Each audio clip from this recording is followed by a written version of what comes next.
Good morning once again. May I request everybody to settle down? We'll start the program now.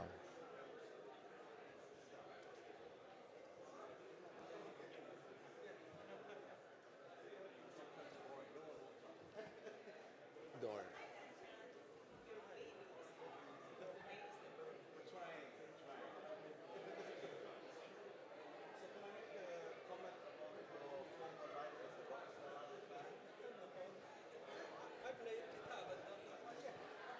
Good morning and welcome to the Symposium on the Internet Economy. To officially start this program, let us welcome the Secretary General of PECC, Mr. Eduardo Pedrosa.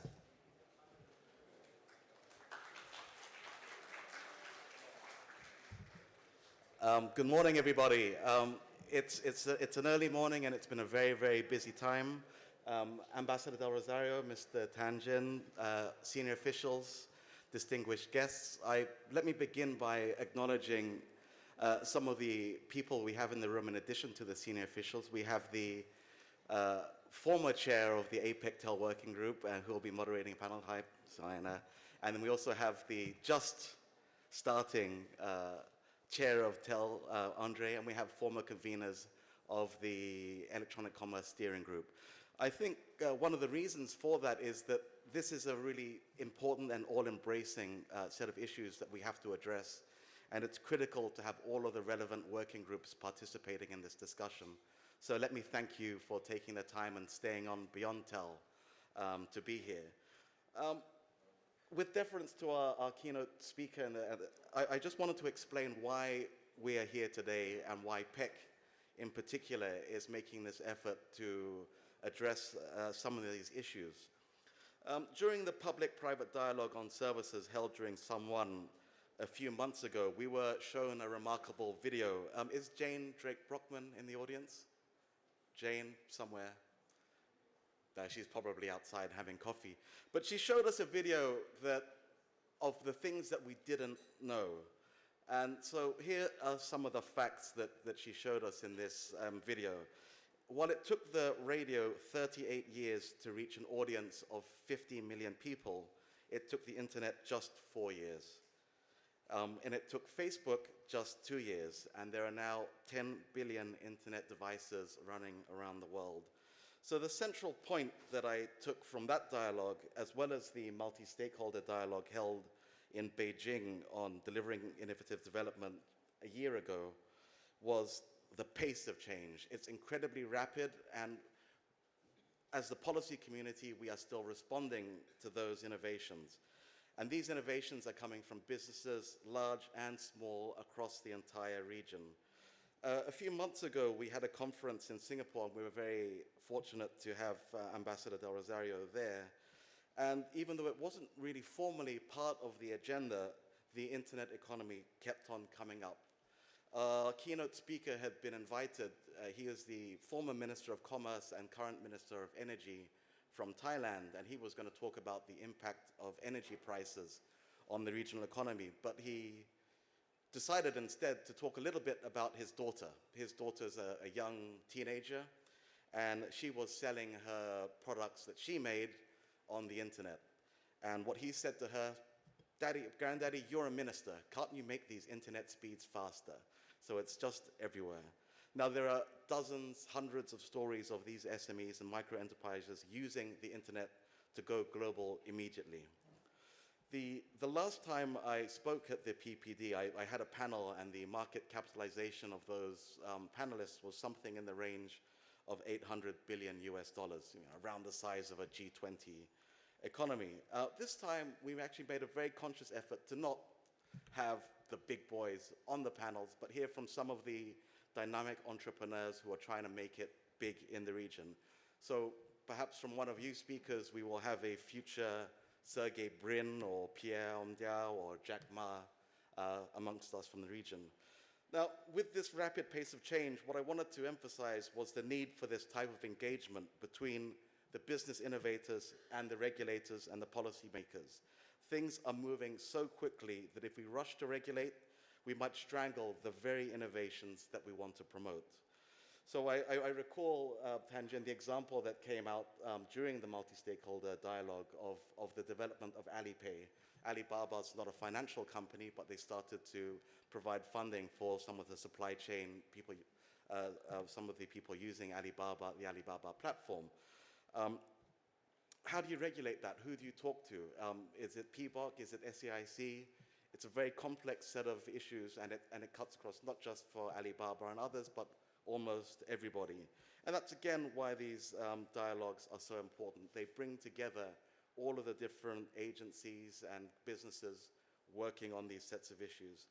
And lastly, as you can tell from the issues on the program, this is not a discrete part of our lives anymore. You can't silo off ICT or the internet anywhere. We're going to be talking about healthcare, education, finance, trade. All of our lives have become digital. How do we cope with that? And what are the right policies for making this work for all of us? This event is part of a broader effort from the PECC to contribute to APEC's initiative on the internet economy. We established a task force composed of experts from business, the academia, and from government to think through these issues. APEC will be addressing these issues through the ad hoc steering committee and as well as its ongoing work in the working groups. And we hope to provide you with some independent analysis and recommendations on the way forward. Let me now turn to Tanjin, who's going to moderate the keynote speech for us. He is well known to all of you, but what I discovered during that multi-stakeholder dialogue was, we know him as an erudite diplomat, but I guess in a past life he had a penchant for rock music, and he had invited the spokesperson for Baidu, Mr. Kaiser Kuo, to speak with his long hair and ponytail, but he was a very articulate speaker on the importance of the internet economy in all of our lives. Tanjin, please.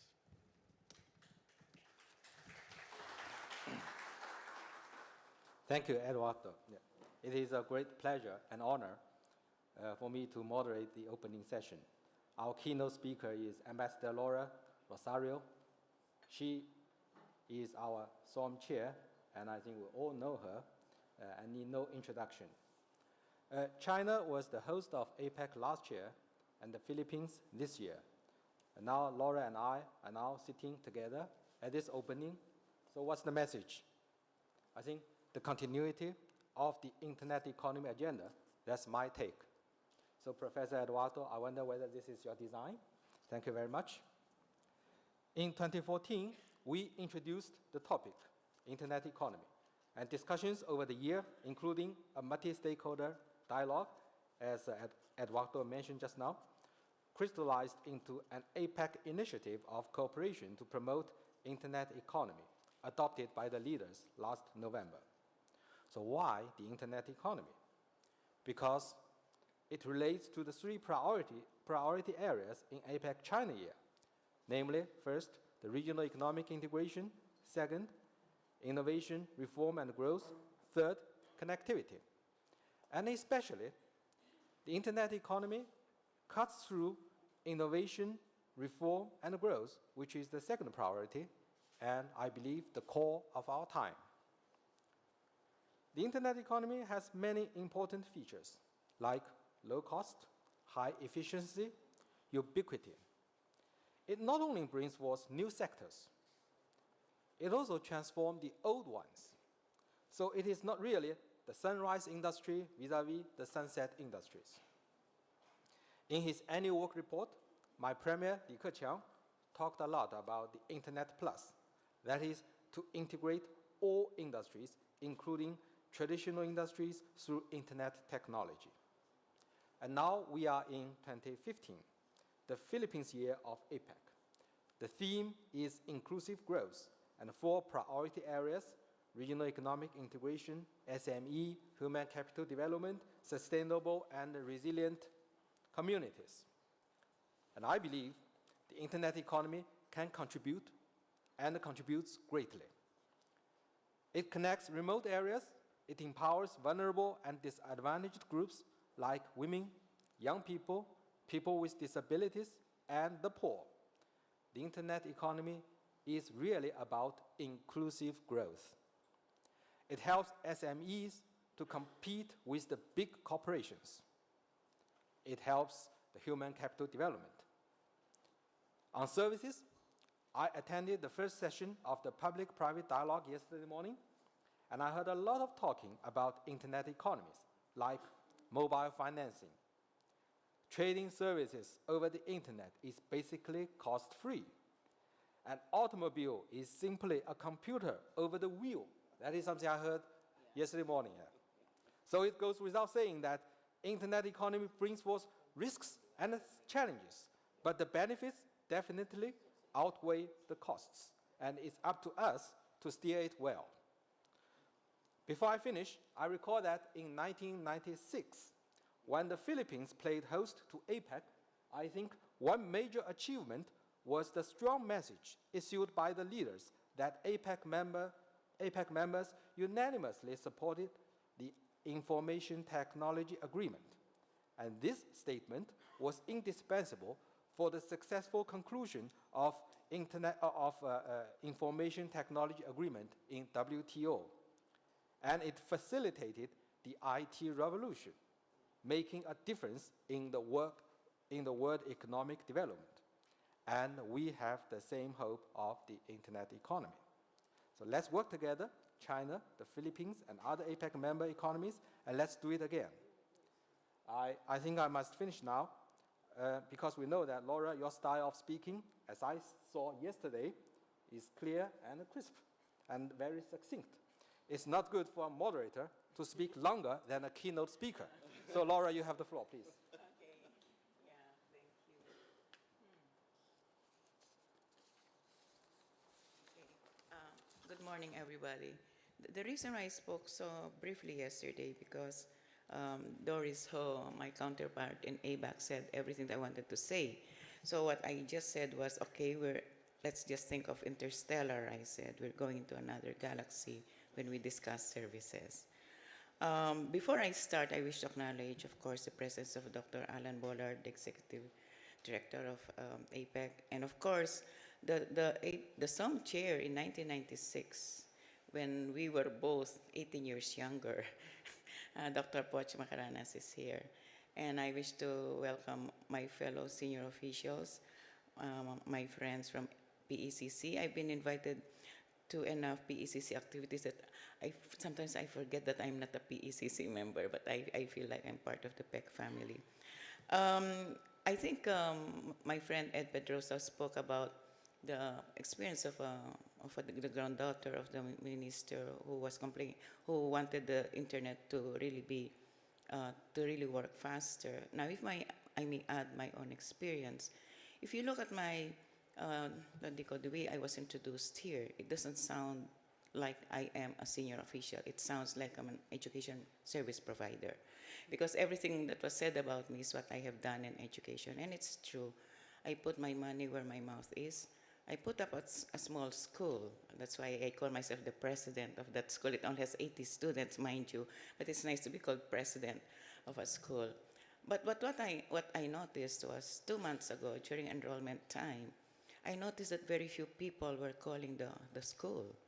And I became worried, and I said, what's happening? I said, is it one parent who was so disgruntled, telling other parents not to enroll their students? Until I found out that in the Google map, I was permanently closed. So I panicked, and I told my friend in the US and my son, I said, please, I said, tell Google that we're open. And guess what? They said they will verify us, whether what we're saying and who we are is true. And we have to wait for 2 weeks. And they will send that verification notice in the address of the school to find out whether who we are is really who we are. And I said, why is it like that? I said, when somebody closed my business, they didn't verify who he was. And according to Google Places, it only takes 2 persons to close a business. So in other words, it's true that the internet can reach many people at any given time, quick. But I think there should be some regulation somewhere, I said. You just cannot close a business on the Google map. You just cannot, you cannot destroy a competitor, and people think that somebody did that, maybe because my school was becoming so popular that, the competition decided to close me permanently, at least on the Google map. So the internet, therefore, is a service, but unlike other services, it also generates its own economy. One of the key concepts, of course, of APEC is connectivity. And under connectivity, we are discussing services. In its broadest sense, therefore, connectivity of people, of trade, of communication. ICT is the freeway of the internet and digital economy, transporting ideas and services in the same way that traditional infrastructure has moved or have moved goods in the past. ICT makes the world smaller and enlarges our global economy and also enlarges our presence. ICT is no longer a vertical, it is a horizontal enabler, and as such empowers and drives many, if not all, other economic areas. It needs to be appreciated as such. Connectivity through the internet will help bring SMEs to market, improve education and health services delivery, link small farmers to large market, change the way we design, create, and consume products and services, among others. And I think my colleague Tanjan had already discussed all the things that the internet can do and the economy, how it can help business, governments, and institutions. Now, we do need to have a regional response to this economy. The benefits attributed to the internet or digital economy, access to finance, to health, to education, services, and solutions delivery, increased participation and economic activity, increased innovation, and so on, require both disruptive and creative policy response. Those economies that don't undertake the necessary investment and promotion policies to get there are going to be left further behind, and their citizens further challenged. The benefits of the internet economy stand to be far greater than merely the sum of the individual economic benefits, precisely because of the economies of scope and scale that result from interconnectedness and interoperable platforms. Now, I think yesterday we also saw how much the internet economy and services can really do a lot to all of us.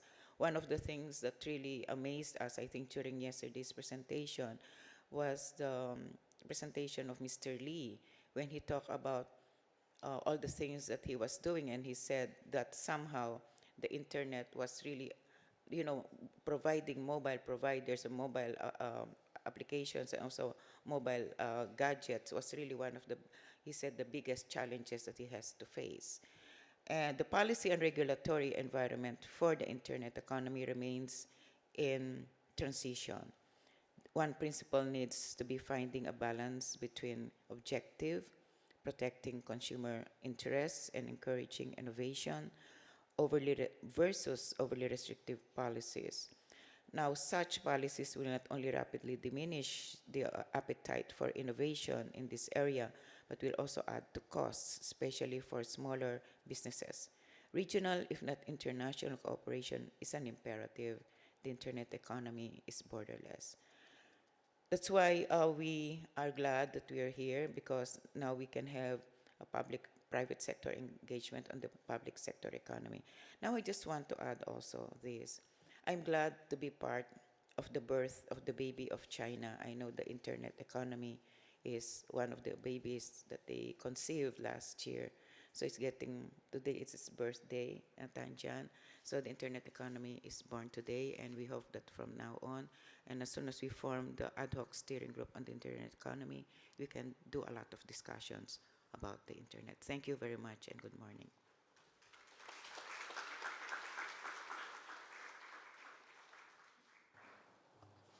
Thank you, Laura.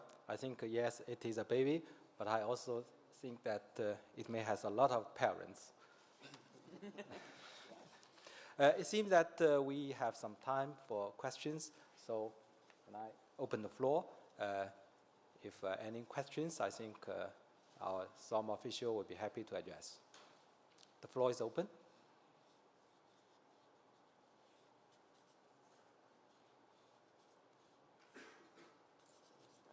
Can I It's really interesting. I've been looking at the screen in front of me, and I see the camera zooming in on mobile devices and laptop screens. And I hope you're not looking at your Facebook pages or Googling something else while you're supposed to be listening to us up on the screen.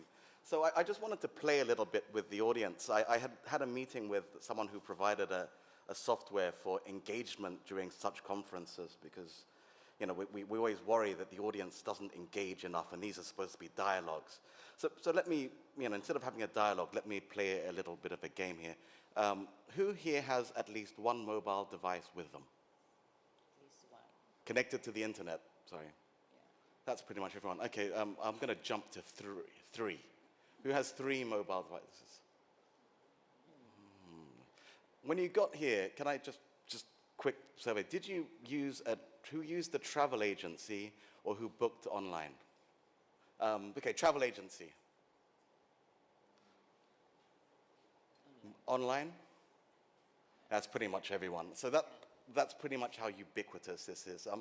Just because I'm looking at Nina Teng and I know that she's from Grab Taxi. Who's used one of the, what would you call it? Not a taxi, a sharing vehicle. What's the new regs? A sharing taxi.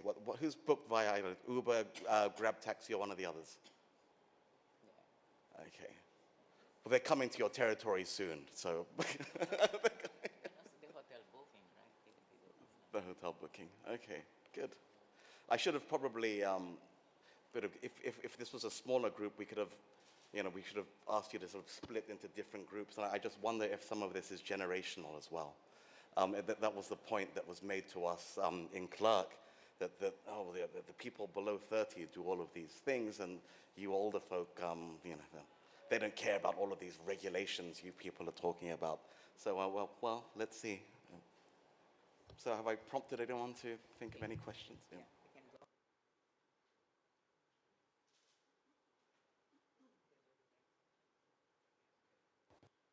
All right. So if there's no question, we can go to the next session, move on to the next section. Yeah. Yeah, okay, thank you very much.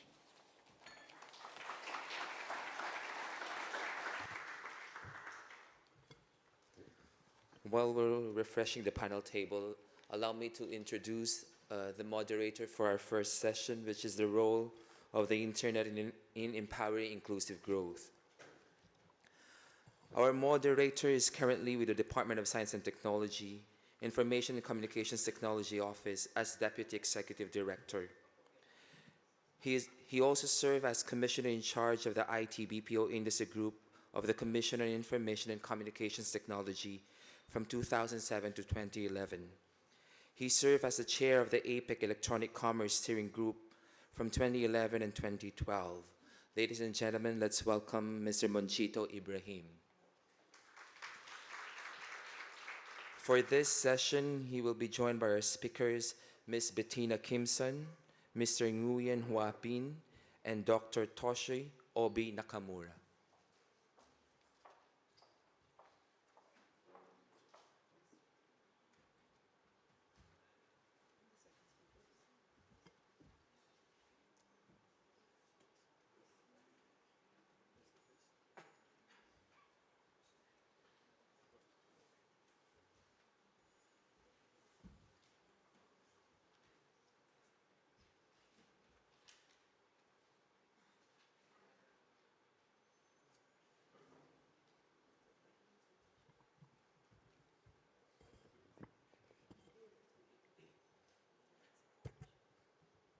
Good morning, everyone.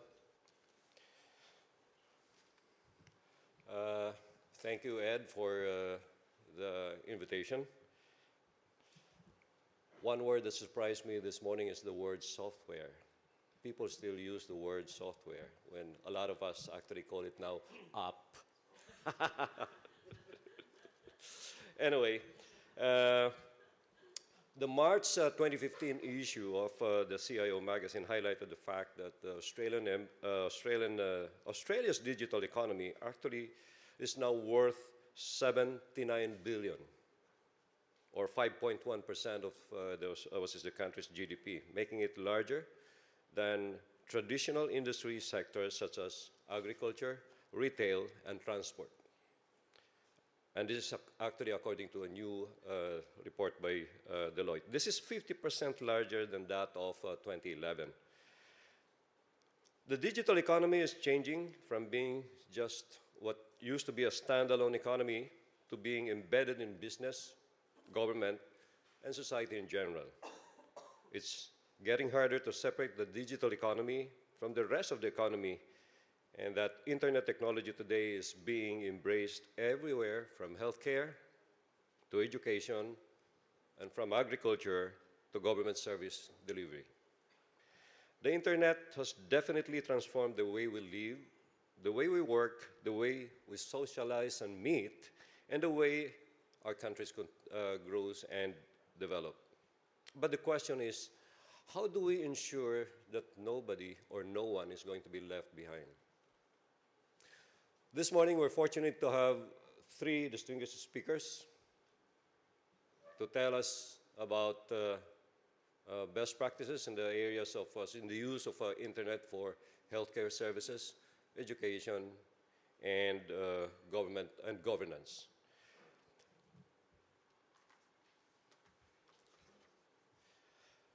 Let me take this opportunity to actually introduce each one of them. Let me start with the lady. My colleague in the Department of Science and Technology, Information Communications Technology Office. He's actually the Deputy Executive Director in charge of e-society. And she used to be very, very active in the private sector before joining government in 2013. Ladies and gentlemen, Ms. Bettina Kimson.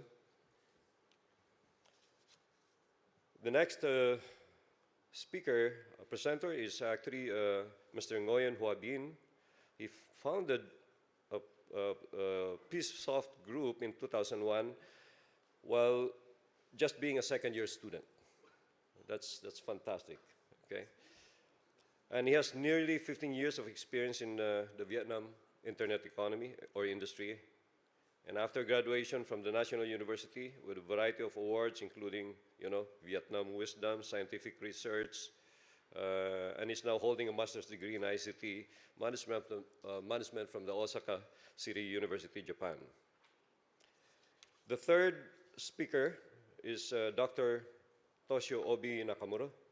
He is actually currently professor and director, Institute of E-Government, Waseda University, Japan, and director of the APEC E-Government Research Center, and the president of the International Academy of CIO.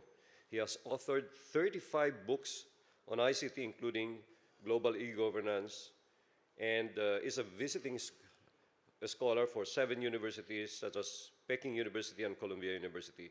Ladies and gentlemen, Dr. Toshio Obi Nakamura. So I'd like to call on now my colleague Bettina, but just one house rule, okay? You're actually given 10 minutes to do your presentation. If you go beyond 10 minutes, I'm actually going to be standing up. If you go beyond 11 minutes, okay, I'm going to start dancing.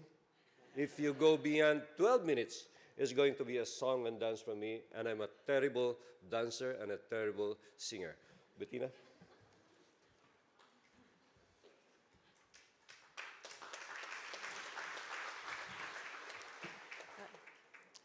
Hi. You're supposed to answer hello. Okay, anyways, so since I have a moderator who's very strict on time, let me go deep into what we're discussing right now. So let's start. It's not there. Let's go back 1, 2. All right. Basically, the Philippines has taken a big step. Basically, the Philippine government has decided to roll out free Wi-Fi for individual use into the rural areas. That's from the 3rd to 6th class municipalities, and that's reaching the poorest of the poor. Why is this happening?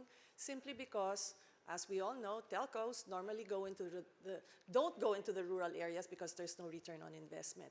So this is a catalytic intervention by the government.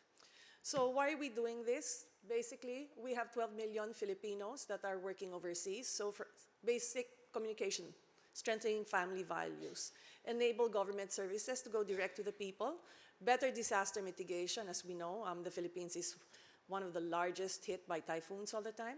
Opening new markets, we're talking about the rural economy. And more importantly, to address the knowledge and digital divide.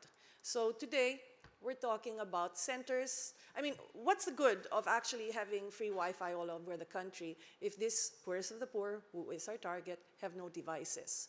So basically what we're doing is we're actually setting up centers all over the country, by which we put in only about 3 computers per center, just to be able to provide that service to the people. So what services are we providing? Basically, we're providing apps, not software applications, okay?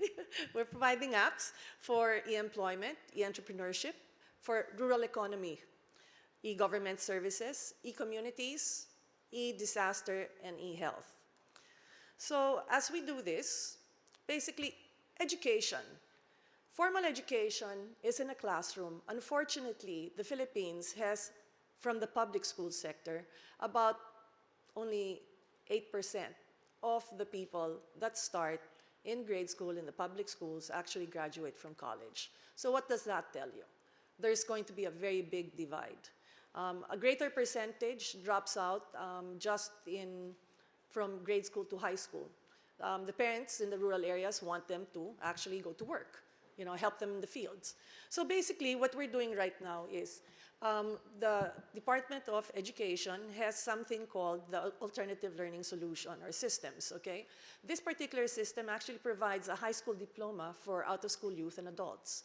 And the interesting part, which I would like to highlight right now, is when we went into a digitized version of this, from a 35% passing rate on a face-to-face training, we actually have gone up to about 70% during a digitized version. Now, why do you think that's happening? Basically, when you're in a classroom, and this I think is universal, when you're in a classroom environment, what happens is when you have your class today, next week your next class is on a different subject matter. So people that don't understand what's being taught in the first class will never actually catch up when they go to the second class.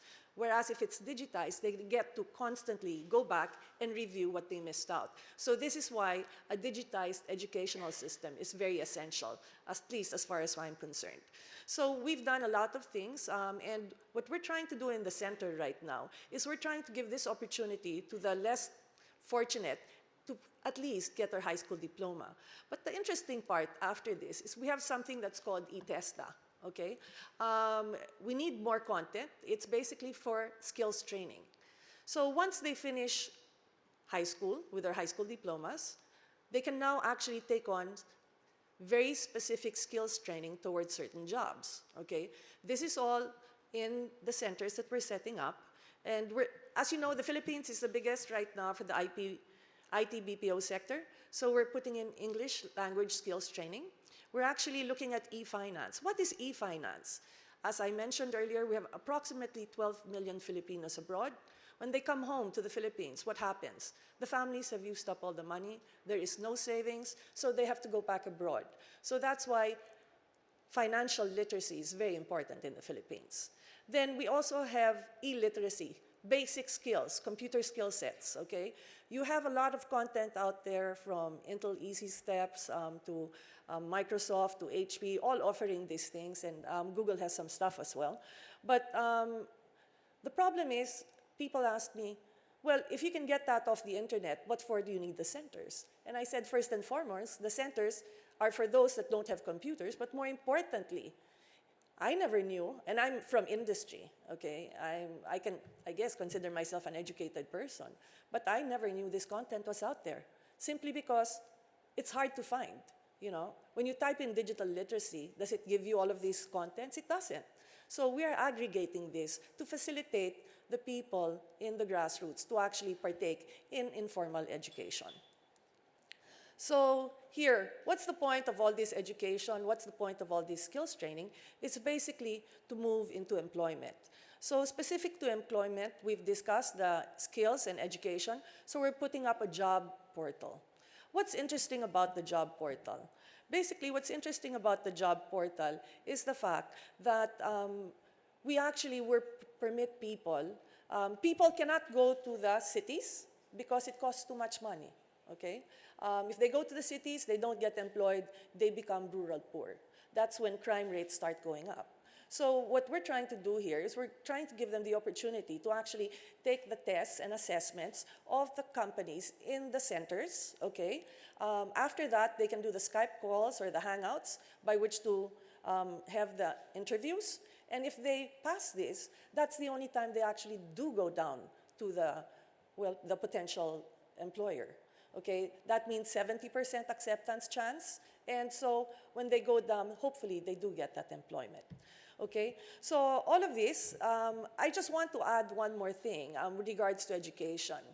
It's also been proven, and I don't know if you know this, that if, say, Ed decides to teach me something, the average person absorbs about 70% of what's being taught to them. Okay, I turn around and teach USEC Laura this, and she absorbs 70%.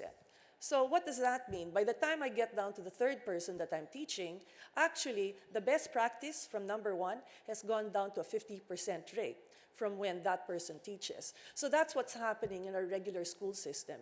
And specifically, I cannot really say that we don't have good people as teachers. The problem is, I myself was not taught Kumon. I was not taught Singaporean math.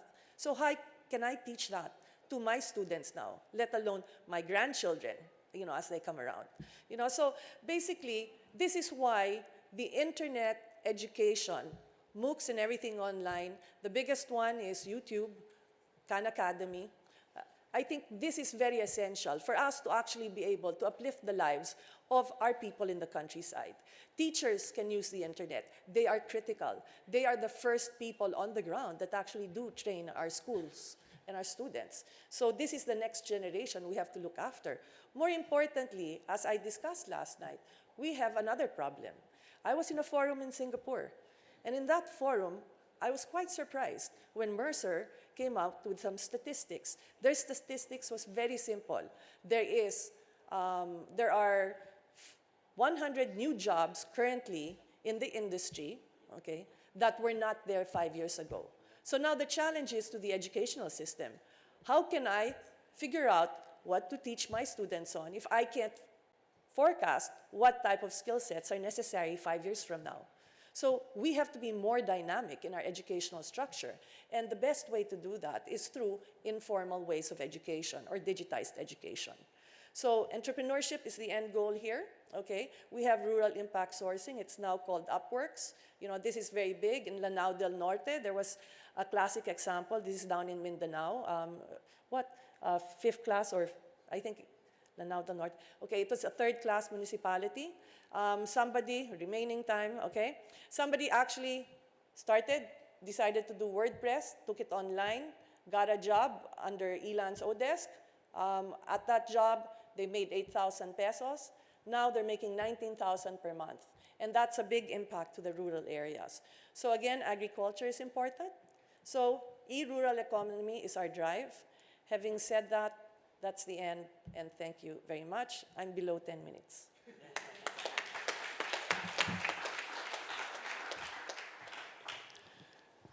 Thank you, Bettina.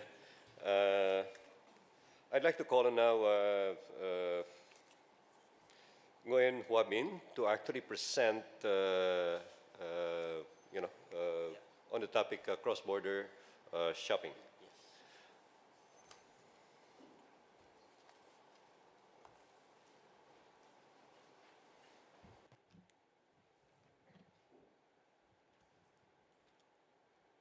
Presentation, please. Ladies and gentlemen, it's my pleasure to be here, and my main topic is how to use internet to promote cross-border trade between the APEC economies to close the gap and for pushing inclusive trade growth between the APEC economy, and some case study that we have been implementing in some of the Southeast Asian countries. So, firstly, look at the global e-commerce economy in for the last 2 years. We've seen that the annual growth is about 17%, and the world e-commerce value in 2014 has reached as large as 1,400 billion US dollar. the main growth driver is North America and Western Europe are still far ahead of the emerging market. But the domestic e-commerce market of those countries are being extremely competitive. And the seller over there has started moving to export. And APEC country will follow suit shortly. So, what is domestic e-commerce and what is cross-border e-commerce? So domestic e-commerce meaning a seller in a country in a different city selling the goods to the buyer in a different city through the internet, right? But what about cross-border e-commerce? Cross-border e-commerce meaning the buyers from an economy A buy directly from the seller in economy B. So most the product in focus of cross-border e-commerce is the product that is unavailable or very expensive if buying from A, but it is very available and cheaper if buying from the country B. So in another way of the definition, we can imagine the image of a cup. Let's imagine this cup is the total retail market volume of a country, of an economy.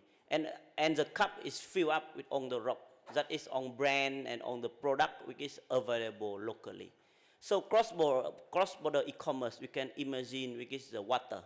We can still pour the water into the full cup of rocks, which is on the brand and product that are not available locally, on the niche of the total retail market of the country, representing for the product that is not available or very expensive locally. So let's look at one example of how cross-border e-commerce bring about the benefit for the buyer and seller consumer APEC economies. Look at this product, which is professional DJ earphone selling on a local marketplace website in Singapore. The price is selling for about 525 Singapore dollars, which is inclusive of shipping fee, and as you may see from this screen, is not out of stock too.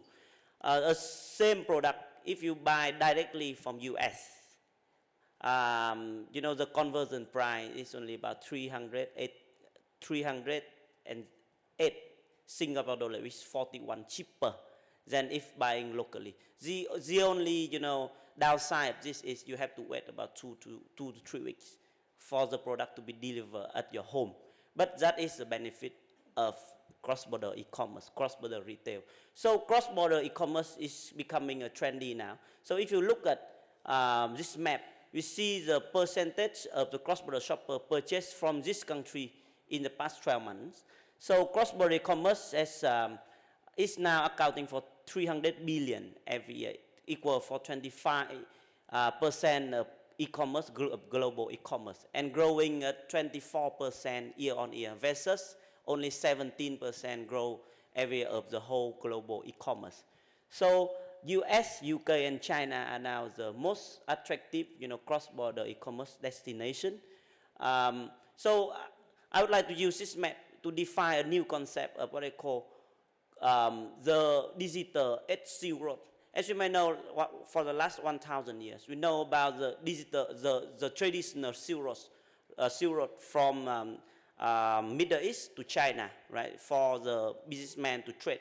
Now we are seeing the digital Silk Road. So you can see on the route side, on the route, on the map, it's saying about the cross-border volume from each country to the other country. For example, from US to UK, the US export to UK like 15 billion US dollar in cross-border retail. On China, export to US is 10 billion US dollar in retail every year. So what is, the big question here is why South Asia on the map? $18.5 billion is a volume of the Chinese shopper shop from the other country, and it's growing 60 to 70% every year. So in South Asia, we see that South Asian people and APEC people, they love buying cross-borderly. So in South Asia alone, we see the big potential of 200 million internet population for the year of 2016, And the e-commerce market may account for 34.5 billion US dollar in 2018, and 30% of those will be cross-border e-commerce. So, but for cross-border e-commerce, we can see that there are some difficulties at this moment to prevent the buyer and the seller from trading cross-borderly with each other. The first one is the payment. The buyer scared of fraud, lack of credit card penetration. Seller don't accept credit card payment from the less developed country like Philippines, or Indonesia, or Vietnam. Forex risk. The logistic is include the high international shipping fee, custom and duty, shipping and risk. Shipping risk, the customer service, the communication problem, cultural difference, and so on. So those are some category of, the thing is preventing cross-border commerce from, booming in the next few years. So, one of the case studies that we are developing in Vietnam and South Asia is we developed a business model, what they call cross-border retail facilitator. So we do on behalf of the buyer and seller to facilitate the trade between them. So the vision of our job is we want to redefine the concept of importation. If Uber is born to redefine the concept of transportation, then you see that the concept of importation has been staying the same for the last 1,000 years, right? So, but now, we want to redefine that everybody, everyone, every single individual can simply import any legal things between the country without, making use of, the big export-import company. So we can do that by, doing a lot of, activities domestically and globally to facilitate the trade, the transaction between the buyer and seller. So here we have 10 jobs to make it happen, right? And also we help on the sellers in the other country, like from South Asia to the world, and also the world from China, Japan, US, Korea to South Asia. And we are opening 6 markets and going beyond. So one of the case study, one of the sample case studies that we have just launched, we have just announced last Friday, 15th of May in Vietnam. It is a partnership between 2 countries. So through the matching with a Pisoft group, we matched the Interpark, which is the largest, the #1 e-commerce company in Korea, with the a local shopping site. We shop in Vietnam. We help to bring close to 1 million genuine products from Korea, from Korean sellers, to Vietnamese buyer, and to help them to do the cross-border shopping transaction in as easy as in 3 steps. First step, they log in the website. Second step, they find the product, and third step, they do a local payment transaction, and they can receive goods at home in only 1 or 2 weeks from Korea. So once again, I would like to conclude that the cross-border e-commerce help to break the border limitation for the consumer, help them to buy many available products with plenty of selection, with good price, and especially peace of mind. Thank you very much.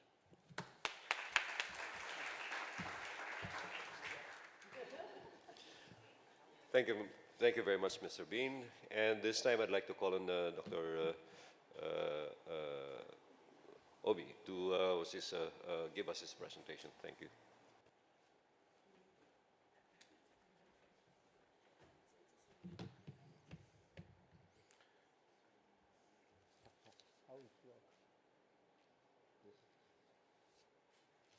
Thank you very much for kind introduction today. And after the business month, academia is not so punctual and efficient to speak on the issues. Maybe I need 11 minutes instead of 10 minutes.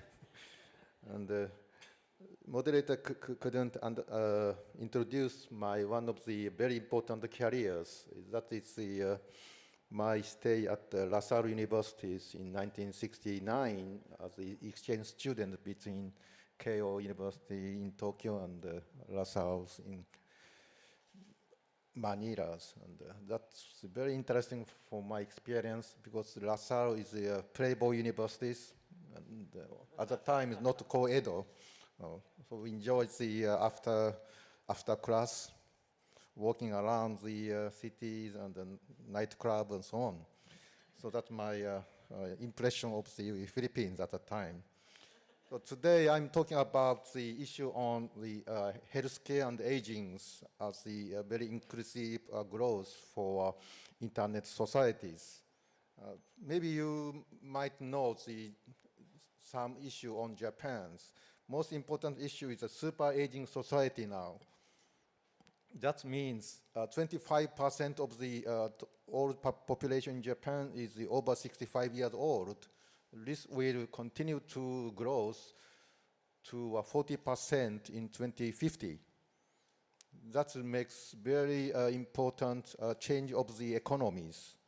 So economic impact, minus impact might be a decline of the global potentials because of the labor shortage and lower incomes. Also, social impact is very important for us to make the heavy pressure on the social security system, especially pensions and,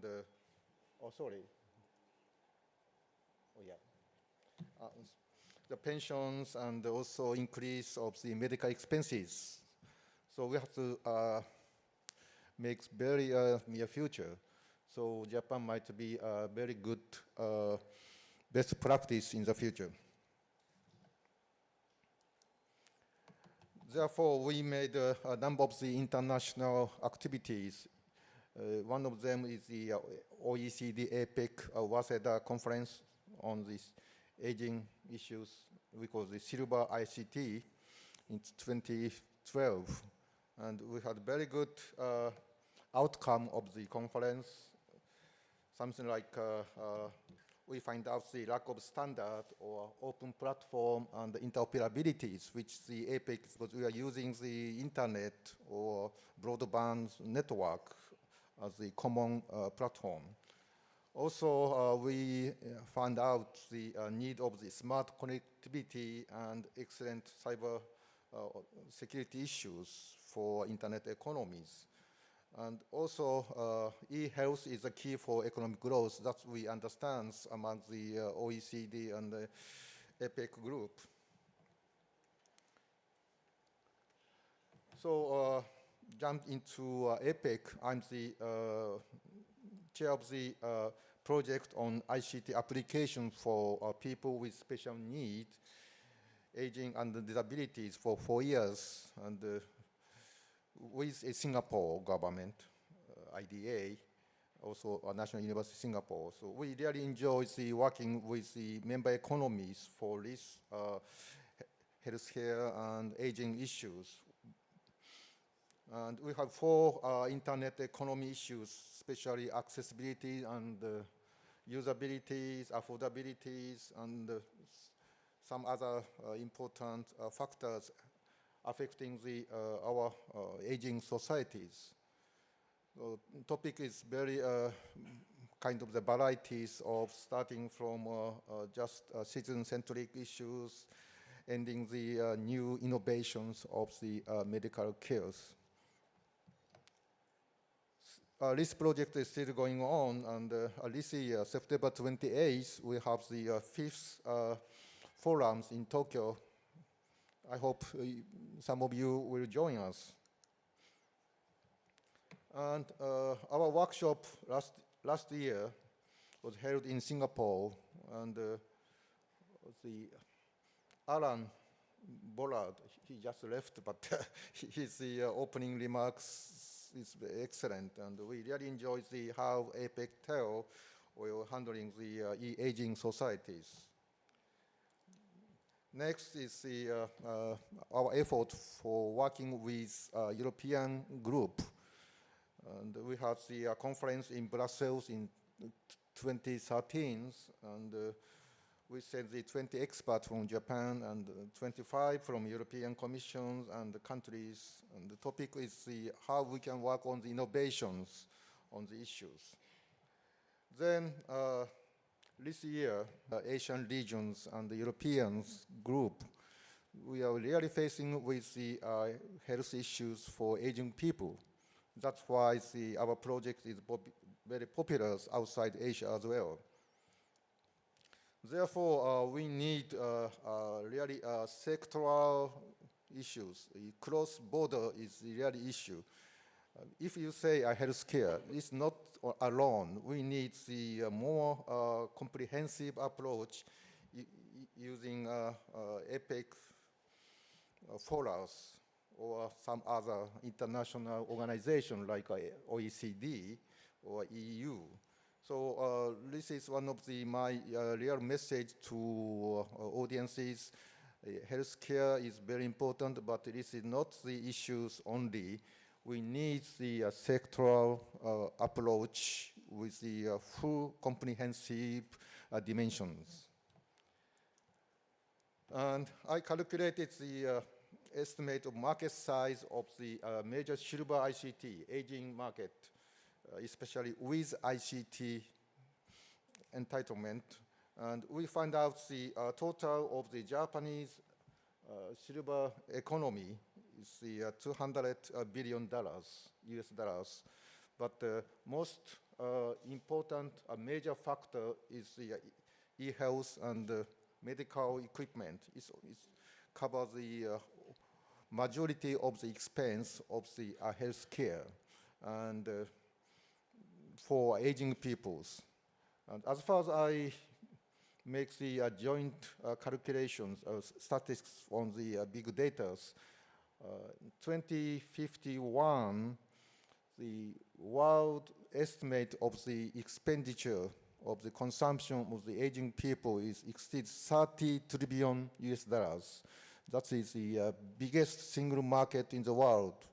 So we have to make the more effort on the consolidation of our e-health issues with the all other and nationwide expansion of the medical information collaboration infrastructures, something like this. And I don't think you can read very carefully, but it's my project on the ICT health models, especially for disease preventions for people's concerned. And another project is so-called the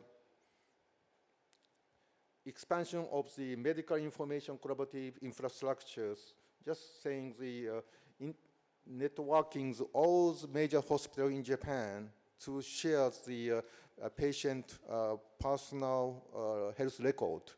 So patient can go any hospitals in Japan because of our big data systems to share the issues. So this is our project is going on in Japan, and I hope you have the very similar functions in the future. So there's the silver ICT, okay, issues on the applications, and you can see healthcare. There are a number of the new innovations for applications. So I hope you may think about one of them might be a robot, especially a hybrid assistive robot. It's very important for a patient to walk around in the places and rehabilitations. And also we have new issue on the mobile communications using a smartphone and so on for healthcare. That is the new innovation as well.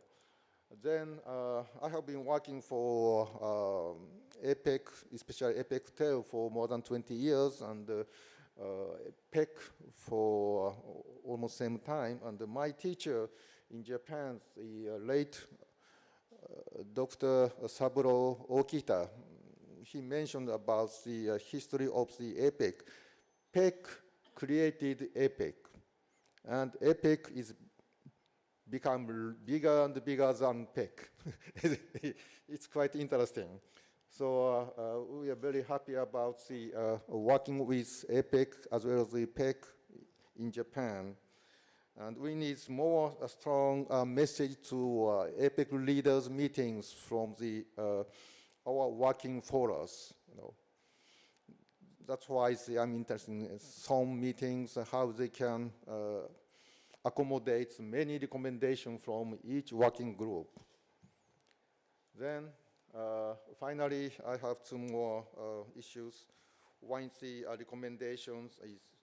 One is building smarter health and aging-friendly communities, because the healthcare is one of the major factors for our human beings in next couple of decades. Then preventing medicines treatment for healthcare will reduce the total medical expenditures. Our test back in Japan showing the 30% of the medical expense will be reduced by preventive comprehensive approach by cross-border and inclusive multi-channels, multi-stakeholder initiative for e-health strategy essential for innovative economies.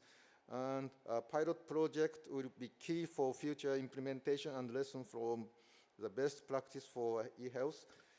And next, network of hospital and medical institutions rapidly. And 9 is a challenge of the implementing a whole of healthcare approach to bridge a gap of service in delivery in communities. And last one, okay, analysis of various dimensions of the e-health impact as well as the structural impact of ICT in internet economy. So aging and healthcare is very important issues, not only APEC, but it's a global concern. So I hope from today we may expand our really good communication network to include these issues in any part of the APEC. I will have to do a song and dance here.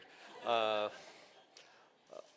would like to open now. Thank you so much to all the three of these presenters. I would like now to open the floor to questions. Yes, please. Yes, my name is Toshi Sakamoto, Senior Official, METI Japan. I would like to thank moderator and the three panelists for your excellent presentation today. All were very, very interesting. But my question goes to Mr. Gwen. The question on the public policy and e-commerce.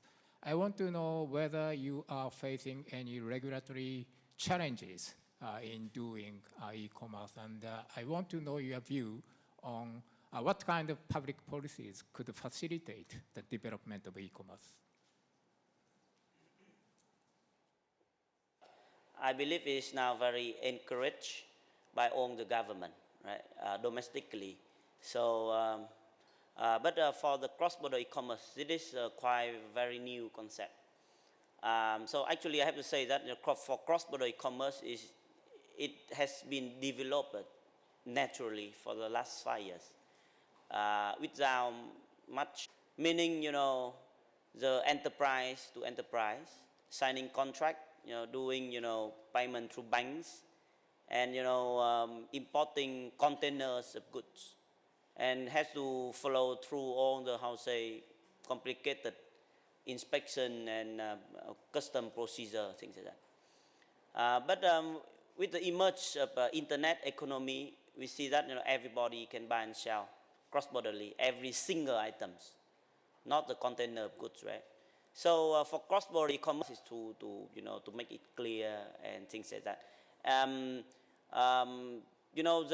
They apply the traditional custom procedure to the package that is import for consumer use, for direct consumer use, because I buy one handphone from overseas for my own use, not for reselling, right?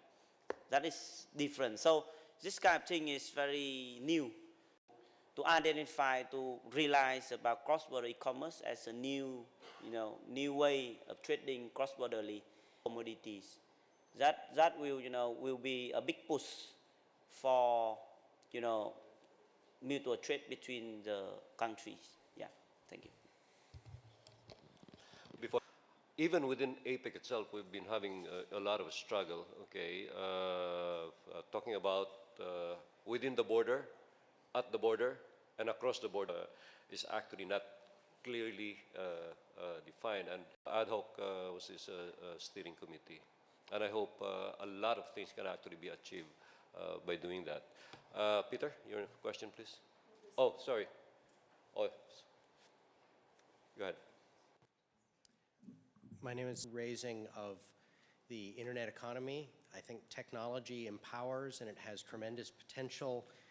The way it disintermediates and allows people to connect directly to each other or to opportunities. But I see sort of a supply-demand problem, and most of the programs that I've been hearing about and most of the discussions I've heard in APEC seem to focus on what the government is doing. And I'd be interested, and just as an example, we had a workshop a couple of days ago, and interesting things happen after the data is out there and other people begin to do things with it. It's not the government limits of government or institutional leading in this. And then if you have any successful examples of where there has actually been uptake or success. Yeah, I agree with some point by Scott in the United States, and if we have the right informations on the concerned business. So open data is the important economies which we have the very successful story. Because I'm working on the e-government international rankings of the Waseda University as the director, and surveying most of the APEC economies about the open data, also big data. But still, just we started a few years ago, so I don't think we have any outstanding outcome of the open data issues. Still, we have some regulations, we have some issues. Thank you so much, Dr. Obi. Before I give you the floor, I'd like to call on my friend, Peter Lovelock, to, if you seat first, I'd like to call on the question from the lady over there. Yes, ma'am. Thank you very much. Deborah Elms from the Asian Trade Center in Singapore. And I'm here because I'm interested in pushing APEC as much as possible to be broad and cross-cutting, I guess, as they think about the committee working on the internet economy to think as broadly as possible. We've been running a project on small and medium enterprises in e-commerce space, and the challenges that they face range from the customs issues that you just mentioned, through services challenges, through payment problems. Think holistically about the challenges, especially for small firms working in the internet space. And do remember that it's not just about internet companies or just about the selling of goods. That there are other avenues that you can use for the internet. Hopefully put it in the agenda of the working group. Peter? Thank you, Mon. Peter Lovelock, TRPC. So I've got about a dozen different questions, so tell me when I run out of space. Picking up on the previous question and the comments a little bit, and on Professor Obi's comments, I'll start by you invoked the Khan Academy as one of the internet oriented business models for education. Issue is, as it's cross-cutting and cross-sectoral. The Khan Academy turns the education model on its head, so that a lot of the actual teaching is done when you're doing interaction with teachers and your peers. So if we begin to look at the internet economy questions that we're all beginning to wrestle with here, then we should be looking at those issues when we're talking about the smart cars was invoked by Ed, I think, at the start of this. One of the many issues we're going through right now, because we have a problem with traffic gridlock in Singapore. The ERP system isn't working. We've got spectrum issues that have to align for the cars. So, and these are a whole range of issues you wouldn't naturally think about in a transportation sector. So if I look at education, if I look at age, are we looking at a regulatory policy making set from DOST into education? Start with the business model one. Yeah. If I may, I cannot address formal education because that falls under different commissions and departments. And, but one of the things that I pushed for, even from of our office, it's something that we do recommendations on and work with them on. Now, to me, that's why I focus on non-formal education. That's something that's an open field for a lot of people. High school diplomas, because nobody can get a regular job without high school diploma. So that already ups the ante for most of the out-of-school youth and the people in the rural areas. Second to that, skills training. As I mentioned, in our economy. So how can we put more people into that particular space, okay? Where they don't have to leave home, they can work close to their homes, they have family values sustained and continued, no? So the focus there is, let us give them very specific skill sets that when I was talking 19,000 pesos per month in the rural area, that's equal to $1,000 a month in the main cities. More importantly, the normal average of a person in the rural areas, especially in the fifth-class municipalities, the income is 2,000 pesos. And you're talking now, that's $50, okay? All of a sudden now they're making 200. Yeah, about education and human resource development issues on the internet economy. APEC education advisor, the academia and the civil societies. Or we can make the more intensive effort at the APEC Hotel, which Madam Chair. Close off on one thing. When we talk about skills training and education, the Philippines is 70% agricultural in terms of land mass, okay? And at 70%, the biggest problem that we have, number one, is farmers feel they know everything. They don't use current scientific techniques. Look at the centers that we're setting up. We're looking at a holistic environment. It's a full cycle.